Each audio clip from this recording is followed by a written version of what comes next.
it's Lon.TV, and it's time for your weekly wrap-up. And yes, I realize I am behind the desk and not in front of the green screen. And the reason is that this weekend was crazy. We were moving my day job's corporate headquarters from one location to another. And you can just imagine what that's got to be like, because we had to take everything basically Saturday morning and move it on over there, computers, set up a new phone system, servers, you name it. It's been quite an interesting weekend. So that kind of blew out my production schedule. That's why I did so much video last week, to kind of compensate for perhaps a slightly less rigorous production schedule this week as we get caught up. But I'm finally seeing the light at the end of the tunnel, so you should see some stuff from me. And in particular, we're going to check out this camera from Sony. This is the A5100. It's one of these micro 4/3 cameras, 24 megapixels and a very small form factor with an interchangeable lens. Great video on this thing too, so we'll take a look at that. I think I'm also going to do a primer on network attached storage, because I'm getting a lot of people almost every day now writing in saying they're so disappointed with the transfer speed they're seeing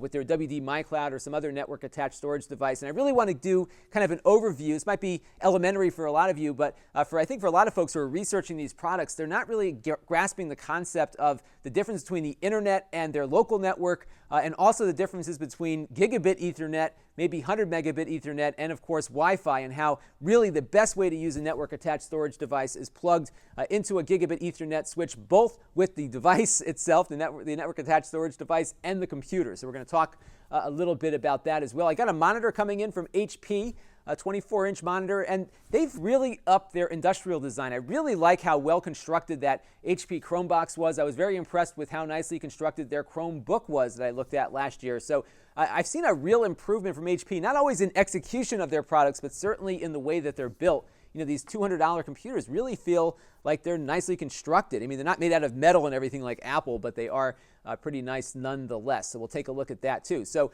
I hope to get to all those things before the end of the week. We'll see how things go, but so far so good. We're definitely going to focus on that Sony camera as soon as possible. And before I forget, we're also going to try to get Android crammed onto that HP Chromebox as well. So all sorts of fun stuff ahead. As always, you can support the channel at my Patreon page, Lon.TV/Patreon, if you want to do a monthly contribution.